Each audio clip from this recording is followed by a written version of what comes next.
desk to take a look at that game. Why, thank you very much. I would like to challenge one thing that the caster said there right at the end. All credit to G2 for experimenting in week 2 of the EU LCS when you are 3-0 with this comp. I don't agree. He was a big fan of G2's composition. Tell us why. I hated G2's composition. A lot of things about it I didn't like. First of all, I wonder if they were looking for Lucian Lulu as a comp. It's something we've seen used in LCK quite a bit with the first pick Lulu, because there are 2 AD carry bans, Kalista and Corki gets removed, so like the second tier AD carries somewhat step in. But because it is picked early by Forgiven, I feel like this whole comp kind of runs out of power, because it's going to be like Lulu Ezreal that's super late game focused, and then a Zed who's very early to mid game focused, against double TP, Lissandra counter pick, and Shen as well. I felt like they had nothing they could do. Yeah, I mean, even if they were to ever get to that late game stage where Lulu Ezreal gets off, they're still full AD in the end. And Shen is just going to go full armor. Alistar is going to be really tanky. Lissandra can stun people for 5 seconds with Sonya as an ult. So there's never going to come an opportunity where Ezreal can actually pretty much solo carry the game. So it just felt like they were not complementing one another, you know? Like, even though Zed can perhaps make up for their lack of early game from Ezreal, I still feel like there was never a chance, as you said, in the game where they could be like, this is our chance to win the game. It was just H2K's from the beginning. Yeah, power spikes never really synergized, and sometimes that's okay, you know, if you want to get some champ into late game, but then it has to be almost like a Rise or something that is a distinct payoff, not Blue as well, guiding people around. I mean, I did enjoy the Udyr. There was that one fight, you know, everybody forgot about him. He was like, later, kill 2 people, but that was about it in terms of highlights for this game. But this is also the kind of game H2K loves to play, because as long as they don't make a big mistake, there's almost nothing the enemy team can do looking at the pick and ban phase. So they play it out super simple. Lane swap early on from G2. Again, that's executed properly by both teams, honestly. But then it's just a matter of time before H2K groups mid with Graves and Lucian. Because who's going to defend? If Zed is sitting there, he's doing nothing. If it's Ezreal, he has no proper wave clear. No one's going to defend. Nobody's going to defend it. No And like do it. H2K just slowly played around and said, we don't need to take any chances. Yeah, I was actually surprised that Gamers 2 were the ones lane swapping in this case, because I felt like their bot matchup was not that bad at all. And mid lane, if it were to be standard lanes, would have more open space to actually one-on-one. Because Zed is pretty strong into Lissandra as far as I know, pre-6. And, I mean, Lulu's laning phase is more than fine as well. And I think Udyr can maybe do more ganking than Graves. So I felt like if there was ever a time G2 would win this game, it would be early game. But they just gave that all away by lane swapping. So it's like playing H2K's game pretty much from the beginning. And they guessed wrong. They guessed and they guessed wrong. And maybe we can not fault them for not being on top of the lane swaps, as that is not the easiest mechanic in the game. But the picks and bans, I mean, we have to go back to that. Why not try and go for some things that are more comfortable? They probably thought they were outmatched in a certain regard and tried to cheese a little bit. I think that's possible. Maybe they came in with a plan. The plan backfires, and at that point, they didn't have anything ready. Maybe like Deficio said, you know, didn't maybe expect the Kalista ban to come out. Suddenly all the tier 1s are off the table. Sure, we'll go Lucian. Oops, Lucian's gone. Maybe expected Lulu to be off the table. A lot of teams have actually just been respecting Lulu as a power pick and not leaving it open. And then teams that come in with a certain blue side strategy suddenly find themselves like surprised, forced to pick it. Forced, you know, oh, this OP champ's open. We kind of don't want to play it, but we sure as hell don't want to leave it open and give it an additional pick next to it in first rotation purple side. You obviously never know unless you ask them, and even then they could just... I mean, we actually got a taste of it yesterday as well, where they left Lulu against us, and we were kind of debating, like, should we actually take the Lulu and give them the Lissandra? Because it was quite obvious that they actually wanted to make this trade, and I think Gamers 2 should have taken the Lissandra here. It just feels like it's more Gamers 2, the whole diving as 5 and playing more aggressive. So actually, H2K forcing them to pick Lulu, I felt like it was in H2K's favor, even though Lulu is a power pick. And in the end, maybe... some mistakes made by Gamers 2, G2. G2. Put me onto it. It's G2, Martin. Yeah. Don't ever G2 forget esports. that. No more Gamers 2. But still, they are still at the top of the tables, even after week 2. Let's take a look at the standings. We have a lot of teams actually at the top of the table. 5 to be exact. Elements, G2, H2K, Team Vitality, and Unicorns of Love are all at 3-1. I'm most surprised by Elements. I'm just going to come out and say it. Yeah, I mean, Elements has been playing, honestly... probably as good as they could possibly play at this point. Because, again, it's 5 new players being put together. I'm very surprised about Rekkles and Sprattle together. The synergy, I think, is absolutely fantastic between these 2 guys. So, Elements only has been surprising. A lot of the games they've been playing, though, is against teams that also make a lot of mistakes. Yeah. But Elements are doing exactly what they should do to avoid fighting for relegation. Yeah, it's like we said earlier. We can't fault them for winning the game, really. And Steve has been stepping up slowly. He has been... using that very strong Tom Kench, but then again, you know, if they give it to you, why not use it? They ban out his Fiora now. What do you make of Mr. Rekkles and Sprattle now as a couple? I mean, Pair. Mr. Rekkles has always been it's kind of always been hard to put him somewhere. It's like some games he's pretty non-existent, but some games he's really, really good. And I feel like this was one of his weeks as well. And I mean, Sprattle has perhaps had a tough start back in Summer Split last year, but I feel like maybe now he has a more of a similar style to his AD carry than what they had with Tabs, because I feel like they didn't really complement one another. So perhaps he fits better there as well. Do you think he has a bigger role on this team? Because again, it's 5 new players coming in. He's the only remaining guy technically on Elements. And like it seems to me like he's often the guy in front. He's the guy engaging, and he's not the guy just sitting back, which was some of the problems he had. Like he did nothing for Elements in the Summer Split. I don't know. From speaking to him, he's just also a very confident person, so I don't feel that would affect him. But I do think is Mr. Rouse is just a very like plug and play AD carry. You can put him almost in every team and he will deliver a certain constant basis. Then the variance happens if he just really meshes well to a certain level, then he will go beyond that. He's not like necessarily always a top 3 carry, but I feel he always just delivers a certain constant good AD carry player. Yep. I think it's quite interesting with him still being on the team, and you say maybe he has to take that role of shot caller, because you guys have talked a lot about how you and Febevan need to fill the void that was left after Yellowstar. How have you been finding that as an AD carry to maybe have to step in and make those calls? Well, I think it's really hard because in my past at least, or in my previous teams, I've always been kind of filling the voids with information. So I'm pretty much just asking questions like, what do you think about this matchup? What can you do in this matchup? I think we should do this and this. But I've never really been the one making the decisions. So it's a very different transition I've had to make for the team's best. But I feel like slowly but surely I'm growing into it. And it's perhaps affecting my gameplay slightly, but I still feel like it's what the team needs. So I'll gladly put that on my back for sure. I think it's important for people to understand that shot calling on a professional team is not one guy talking only, and everyone else just shuts up and follows him. Like, unless you watch Mata's player cam. Maybe, okay, he's yelling quite a lot at the moment, but it's a lot of players feeding information constantly about the lane situation, you know, the jungler, when do you need to back, when can you do certain things, when do you hit a power spike and so on. And all that information gets fed into 1 or 2 guys who's then saying, okay, what is the call we make as a team with all the information we have? Yep. So obviously it's a lot of people being able to communicate. It's not just one guy running the show. However, sometimes we see that one guy coming into a team can make a lot happen. We saw that for H2K last year with Kasing. Now he's on Vitality, and we want to take another look at that game that they played versus OG. Also a comeback once again, and a lot coming down maybe for OG of individual mistakes by Power of Evil, and also the team not being able to come back because they were so far ahead at that point. Yeah, they just made a couple of sloppy mistakes, both in communication, and then Power of Evil got caught a couple of times just having Flash available. And that's something that is really, really crucial and shouldn't really happen. But the biggest thing for me still is like the couple of times where the communication isn't there. Like Amazing and SOAS, they failed a dive day 1. Sure, they won up that game, but this game, in the mid game, there was a team fight where they get a pick. Sven, he walks to the top lane. Amazing aggressively paths into the mid lane. And not only that, after Amazing gets caught, instead of taking the safe way out, left side, Shen and Syndra still path into the mid lane again. Like they're not communicating. They just opt in for the fight and they're not looking at the minimap at each other. Origin is losing as a team.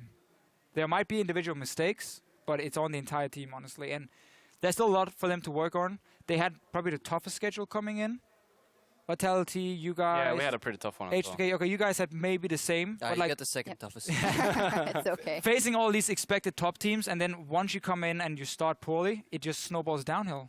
But I still feel like if there's one team that's going to solve these issues, it's going to be Origin, right? Because they're very experienced players. They have a very experienced coaching staff. I guess with Peke helping them out on the sideline. So I wouldn't be too worried about that. I would probably question the coaching staff, though. Yeah, when it comes to experience. To I mean, extent, yes. This is the first year Peke is not playing, and he's kind of stepping back. They have a new coach in Hazel coming in as well. So the 3rd or 4th now. Different coaches have been trying in and out. He's more, again, of a life coach, not in-game doing too much for the team. So I wonder if they're still trying to figure out what do they need behind the scene to do well as a team. Ban sugar and yoga. Maybe that's it. You know, maybe it's a sugar. I know. Do they still drink Coke? Who knows, Who man? knows? That might be the problem. In any case, talking about maybe losses snowballing out of control. Sadly, at the bottom of the table, Giants is at 0-4. Splice did manage to pick up their very first win here. What do you see in the future for these teams? You mentioned that you saw on Splice maybe a lot of good individual players, but do they have what it takes to end up in the middle of the table? I mean, I actually had a feature last night, I think, where I had a question about Splice since we're playing them next week, and I saw... Spoilers. Yeah. I saw that between week 1 and week 2, they actually tried to make changes. Even though they were losing, they were not sticking with the same game. They were still trying to make changes and improvements. So I think there is potential in this team to become something better than what they've shown. But it's just a matter of time and how many wins they can actually pick up if they even make it to playoffs. That was Giants, though. Yeah, that was fine. But on the side of Giants, what we just saw, it's worrying me right now where they're at, and I don't see any growth. I don't see any. So you highlighted changes for Spice. I didn't see many changes for Giants. They came out, it was slightly better, but it's just not quite there yet. And they actually have made some changes in the past, and I wonder if will we actually see that this split, because the average level required, like the average level of League of Legends required to be considered decent is going up every year, and I feel like Giants is still trying to catch up to like last year's level of decent play, and every year more is expected of you. Like coming into week 1, people were so good already at split pushing, rotating, stuff like that, and Giants still playing catch up. And I think a lot of teams, when they're trying to get better and better, they look at, okay, like what's one thing we can at least say we have? And then for some teams, it's like, oh, we have great individual players, like Origin, we have great talent.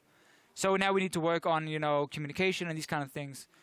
With Giants, I'm kind of missing really that one thing I can say they have they can build on, because now some of the new players coming in, Adam didn't have a great game today. We haven't seen too much from him. Ku, I think he's doing okay individually, but it's hard for him synergizing with the laners. So I'm looking at Giants, and I see Xpepi in the mid lane as like the main carry. Yeah. But not even him as a player is able to do a whole lot at the moment. And then also the macro strategies is lacking for the team. So something really has to change for Giants if they want to start picking up wins. Yep, Good. that's true. Yep. So That's true. Next. So let's talk some more about Fnatic, because we have Rekkles here, and I want to talk actually a lot more about the Fnatic versus UL game, because in my opinion it was a fantastic game to watch. Of course, quite heartbreaking for you. You were mentioning how coming in that shot calling position you might give up on some other aspects of your play.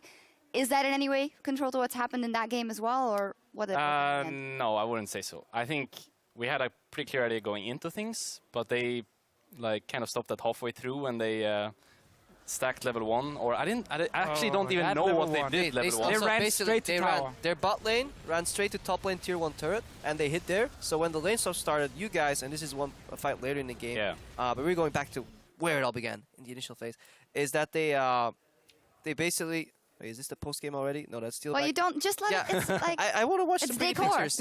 It's B-roll. Yeah. What happened was, so they ran to tier 1, but you guys actually ended up doing your lane swap. In the same quadrant too, your double jungler started there. So you went with no camp versus Kalista Thresh with camp advantage. So that lane is lost. And then bot lane Ryze was strong against Poppy. There were no jungle openings, so Fnatic was from the get-go was set very far behind. Yes, and I think from that point on, we didn't really have the tools to create the fights we wanted, because they were just going to 1-3-1 us, and then they were just like deciding the tempo of the game, and it was really hard for us to do anything against that. Still feel like Alistar and Poppy together is something.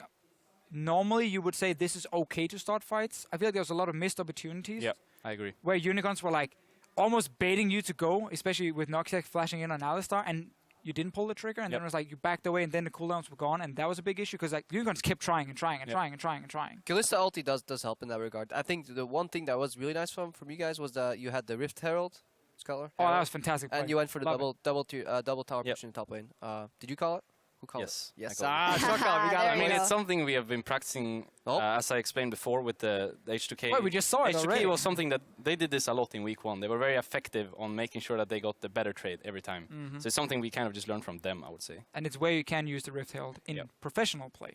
Solo queue probably won't work too well. Well, mentioning Noxiac as well, in that game, we thought we saw a difference between when things were still going well and then at the end when you guys didn't pull the trigger. Do you feel like he got maybe hindered a bit by the fact that the engage failed in the middle of the game and you guys were playing from the back foot? And how do you try and work with them? I would just say most of the pressure was on his back, because I didn't feel like we were decisive enough in terms of TPs, because I feel like we could have used them a lot more than we did. I don't even think we used them once in the game. So it was like all on Noxiac to engage. I think he felt the pressure for sure, and then it was just really hard for him to find openings, because they had Kalista ult to save the Thresh, the Zed was not even part of the fight, Ryze was not part of the fight, and Rekkles was just hiding in between, right? So he had no opportunities, so I'm pretty sure he just felt the pressure, which is something I should be able to help out on, because I'm, after all, the captain. So it's my job. It's actually a good point. If you go back and you look at the later stages of the game, once 2 inhibitors were down, there were actually a couple of wards that Fnatic placed outside of their base with the automatically generated home guards. We could have seen maybe Poppy teleport with the home guards. Don't E in because that gets flashed, but you can just pop W to neutralize Kalista. At the same time, package comes in and you can just like go for the wombo. Yeah, I feel like that was like maybe the panic move you could have done, but it's really risky. If that backfires, game's instantly over. Yeah, but I think either way, once you're 2 inhibs down, it's just a matter of time. Yeah. So I think you should have pulled the trigger at some point, and we should have been more decisive than we were. Yeah. But it's just such a different game than from scrims and solo queue and the games I've seen or the games we've played so far in the LCS. It's just very, very different. This game, at least from my opinion, like UL plays a very specific style as well with the set in the mid lane, the 1-3-1. But it's a different style because you played against them last year, Yep. and we were often like criticizing them for being too inconsistent in the way they're playing. What do you feel has changed now for Unicorns? I think Diamond Prox is a huge benefit for them. It just feels like everything revolves around him. He decides the tempo of the game. He decides what gets done, and I think he's a really good player, and I think he can control that. I think we actually can't deny that Steelback is a considerable upgrade over Vardex too. Yep. Especially because he seems to have unlocked Hylissang in a certain way too. Yep. Oh yeah, this is where we see him. This is actually Steelback going in. You guys don't have audio, but right here, he whispers, Steelback sends his regards. You were waiting so long. I was waiting so long for that. And then I opened Stole Reddit. it from and Reddit. Chucks. You said it first, and then it was on Reddit, guys. Oh, Also, Steelback wouldn't say himself that he sent his own regards. Nobody else hugged Femin. You need like, someone how else can I to create say this it, joke, you know? that Steelback sent his regards. See, now this Learn your Game of Thrones. We actually... Oh, that's... Oh, see, yeah. I'm just saying. the entire day we make this entire setup, and then the physio just sits there quietly. I was just And waiting. then right when you get on air, it's just like he takes the pen and he's like, ah! Actually, I thought it was someone else doing it, and you said then the Steelback joke, but I didn't realize it was Steelback doing it. It's a Song of Ice and Fire, not Game of Thrones, you filthy casual. Okay, fair enough. In any case, I think it's a great moment, though, for Steelback. Definitely. Just doing that. He also said in the interview, I wanted to prove that I was better. And, I mean, he wasn't bad or horrible. I mean, at MSI, yes. At MSI, it wasn't his best performance. That was against some of the best players in the world. Yeah. So, you can't expect him to go in his first split and then go even with, like, Deft and Bang and so on. So, obviously, yes, he had a tough tournament. He was good in NA, and he's been good now. I would say for sure that they have made upgrades in terms of their roster. Yeah. It feels like they're really coming together as well. I mean, I see a lot of Diamond Prox, Chachi solo queue duo, and they're doing really well there as well. So it just like feels like the team is coming together. And I actually asked Diamond Prox personally, because I know for myself how hard it is to make the transition between one org and another. If he was okay and how things were feeling, and he said it was really good, and he felt really at home there already. So I think things are going really well. It's actually super cool. Like when you, I just watched them do their fan meet, and Diamond Prox was like super casual, but like I still have the memories of the cold and distant Diamond Prox from season 2 and 3, where if you looked at him like that beat you every single time. DreamHack. Details. Not DreamHack. Yeah, not DreamHack. But and then here's this like this jolly, like more social side, this fun side of Diamond is opening up, and I like seeing that honestly. We need to keep in mind that last year, when Sean's joined Gambit, there was a lot of talk between him and Diamond about how Diamond had to become more of a leader, more of a shot caller, and he worked a lot with him. And he said like, okay, Diamond is super good on his own, but he needs to get the team going, and that's what he's doing now. He's literally like basically making every lane better. Yep. I'm doing good for UOL and Steelback in there as well.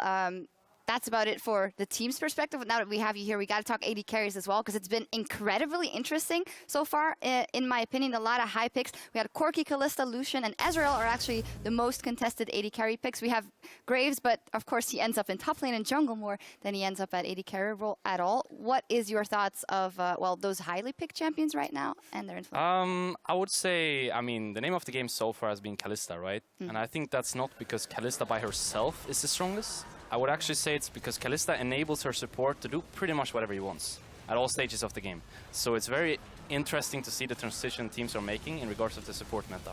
We're also in a meta where hard engage is somewhat lacking on a lot of the picks, like Malphite is not played or something. So instead you have a Kalista who can pull up her support if needed and throw him in there, especially with Alistar. Like that combo together is just disgusting. It also just fundamentally changes the playstyle of a support. Whereas if you have to respect certain boundaries in the game, because if you overextend past that, you're dead. Or you have to, do I flash into the fight? Do I have a way out? No, just flash into the fight as many times as you want, because they can always pull you out. And even then, you can decide to re-engage and trade your life. So it just gives you double the options and triple the excitement. I want to see Corki mid, though, soon. Because like Corki mid is so good over in LCK, and it's so good to have as a flex pick. But in Europe, I believe we've only seen it as AD carry so far. It is obviously still a super strong AD carry pick. Like it's probably, in terms of pure damage, but I would actually say it's better mid, though, because I feel like Corki scales so well with levels. When you get that to level 11 and you have the Triforce, it's really strong. And also you win most lane matchups. Like, it's super good in lane. Give me Corki mid lane. What about Lucian? Will it come back? Low range. does like almost zero damage in team fights. Only into Corki 80 carry. Like Yeah. if Lucian destroys Corki in lane, if the supports are like slightly equal. Yeah. But I mean, why would We you have to be careful though, because LCK is still spamming Lucian. No, I think Just Europe will hate the it. best part about Lucian is his flexibility. The fact that you can just pick him early on and he will fit pretty much in whatever comp, and he will fit pretty much against whatever comp as well. So he's just very flexible in terms of how we can play the game. But his main problem, seeing as he was picked so much week 1 and once now in week 2, what happened? I think his scaling, like his ratio of scaling, is a bit too slow sometimes. I feel like you have to just farm too much, and then if the enemy team has a Kalista and then the engage on support, you just end up sitting on a side lane, like trying to farm out your Essence Reaver, and then they're just diving mid already, right? So I think that's why people made a transition from Lucian to Corki, because Corki's power spike is earlier than Lucian's. But then again, I still feel like in LCK, for example, they're playing Lucian mainly because the games are so long. And once the game gets to like these 3-4 items, Lucian is, it's a powerhouse for sure. Once he has that Scimitar, the Fire Cannon, he doesn't have the problem of low range anymore, and he's just wrecking house. And I think Bang showcased that pretty well today. Did he not have a Lulu again supporting him? Yeah, I actually don't know what's going on in LCK, because I think Faker had Gangplank one game, and the next game had Lulu. And here that's like... Yeah, that would unheard of. be- Well, G2 just had Lulu. But Yeah. I do think if you have some additional wave clear, Lucian is strong enough in the early game to not be sacrificed there, but he scales well enough for an 80 carry position to warrant picking maybe a lesser pressure, more wave clear mid. Yep. You know, getting to late game LCK Yeah. style. Yeah. Well, very interesting.